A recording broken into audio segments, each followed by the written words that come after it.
Imagine going out to buy rice and coming back home with a pack and a half of invisible cigarettes in your lungs. And that's without having smoked anything, you know? I look up at the sky and think, where's the sun? On average, you lose 7 years of your life just by existing there. It's like playing a game where your life bar is already flashing red from the start and nobody told you.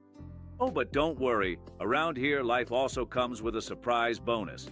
Asthma, chronic respiratory infections, heart problems, or, if you're really unlucky, lung cancer. Which one would you choose?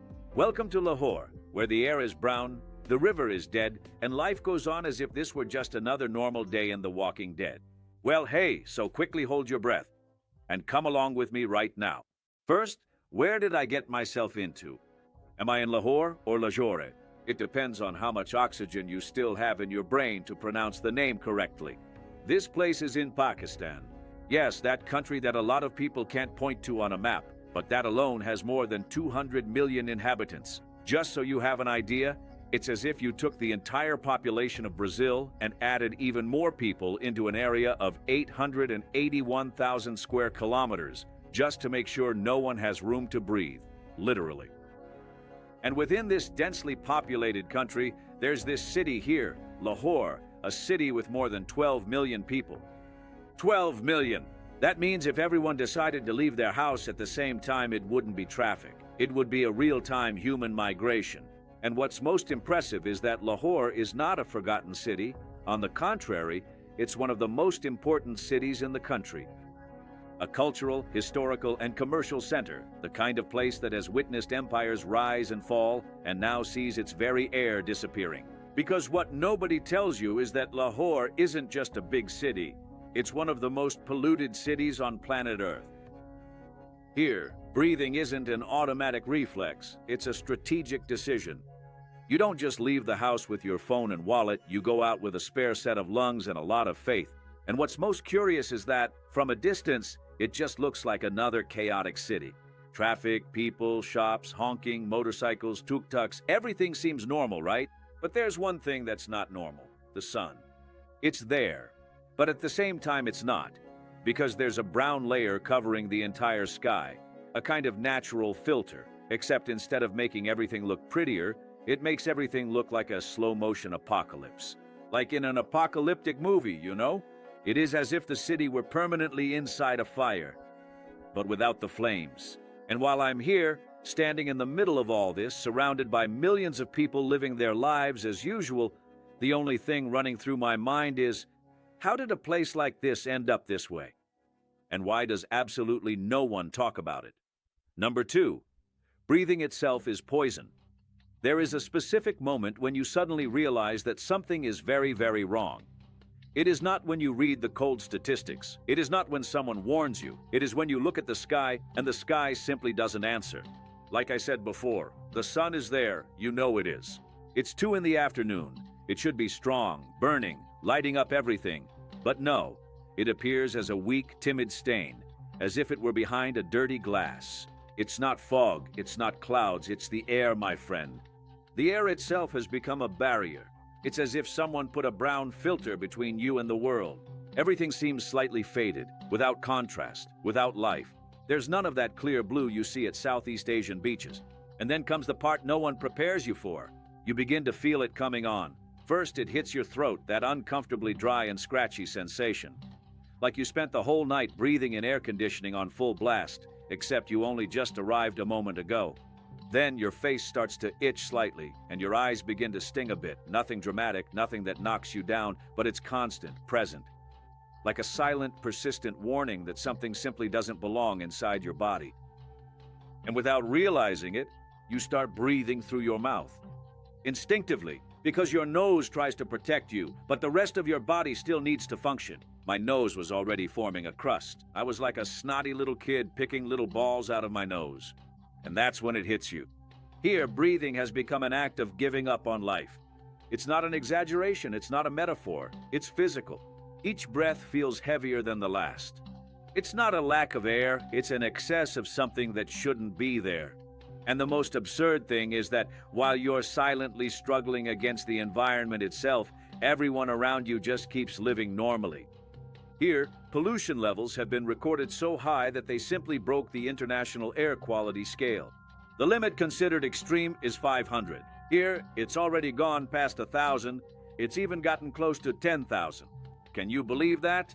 To help you understand better, living a day breathing this air is like smoking more than a pack of cigarettes without ever having touched one. And this isn't optional, you know? You just go out for a walk and come back with the lungs of a 58-year-old uncle who's been smoking since 1987. And the most ironic thing is, I don't even smoke. I've never smoked. But today, after spending the day here, it's as if I smoked the whole city, just for existing in the wrong place at the wrong time. And then comes the shocking number that really leaves you speechless. Living in Lahore reduces your life expectancy by an average of 7 years. That's right, you heard that correctly. 7 years. It's not, you might get sick. It's not, maybe it'll cause some problem. It's literally, you live less. It's as if the air had an invisible timer and each breath was a small deduction from your time. And no one notices it at the time, because it doesn't hurt, it doesn't bleed, it doesn't make any noise. It just keeps taking its toll little by little every day. And the question that starts hammering in your head is inevitable. How did an entire place get to this point? Because this didn't happen overnight. This tension built up slowly and silently over time, until the day when even the sun itself finally gave up on showing up. 3. Sewage is normal. There's the Lahore you see in all those beautiful photos, and then there's the Lahore you discover when you turn down the wrong corner. Guess which one I chose? And the first blow wasn't even visual, it was the smell. On one side, there was that overwhelming aroma of spices, curry, pepper, rice, grains, a strong smell, almost like diarrhea after a beer hangover. For a second I thought, okay, it's just a chaotic market, I've seen worse. Then I looked to the side and realized I hadn't seen anything yet. There was an open canal with dark, thick, stagnant water. It didn't even look like water. It looked like the result of everything no one wanted to deal with. Everything ends up there. And when I say everything, I really mean everything. Household sewage, bathroom waste, food scraps, oil, garbage, waste from small factories. According to local estimates, less than 10% of the city's sewage receives proper treatment. In other words, the rest goes straight into these canals. And the most absurd thing isn't the canal itself, but what's on top of it. Wooden tables stretch across that filthy water, and on top of them are bags of rice, lentils, spices, food that someone will buy and take home. It's like a buffet sponsored by the sewage. And the flies work full-time, you know? They land on the canal, take a little stroll, and then settle right on the rice. No rush, no worries, and absolutely no one interfering. And no one even questions it, because that's just how things work around here. Then you start looking at the ground much more carefully and realize that walking here is a complex game of strategy.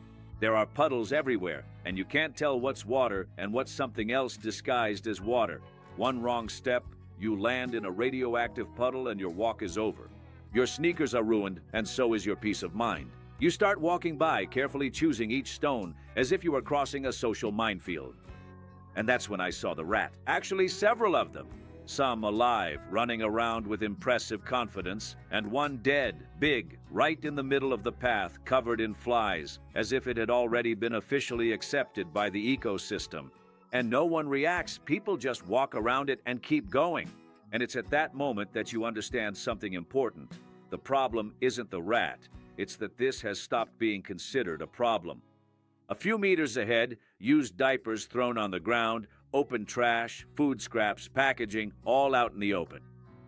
And in the midst of all that, people selling food, talking, smiling, living as if everything were normal.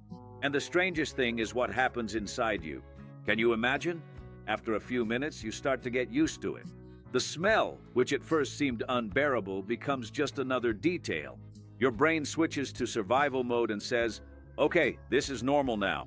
The canals keep running between the houses, through the alleys, connecting everything. It's the city's vast circulatory system, except instead of blood, it's raw sewage. It's like an alternate version of Venice. But instead of a romantic gondola ride, it's a constant daily test for your immune system. People here are already immune to almost everything. And walking there in the middle of all that, dodging puddles, trash, rats, trying not to think too much about what I was breathing, I realized that this place isn't broken. This place is working exactly as it was allowed to work. And for those who live around here, it's just another normal, ordinary day. Number 4, who exactly is killing the air? After spending some time here breathing this air that seems to have lived several lives before reaching you, an inevitable question comes up. Who is responsible for this? Because you can't just blame fate. The air doesn't just wake up one day and decide to turn into poison on its own. Someone is helping. Actually, 3 things are helping. The first isn't even in the city, it's out in the surrounding fields. Every single year, after the rice and wheat harvest, farmers need to clear the fields to plant again.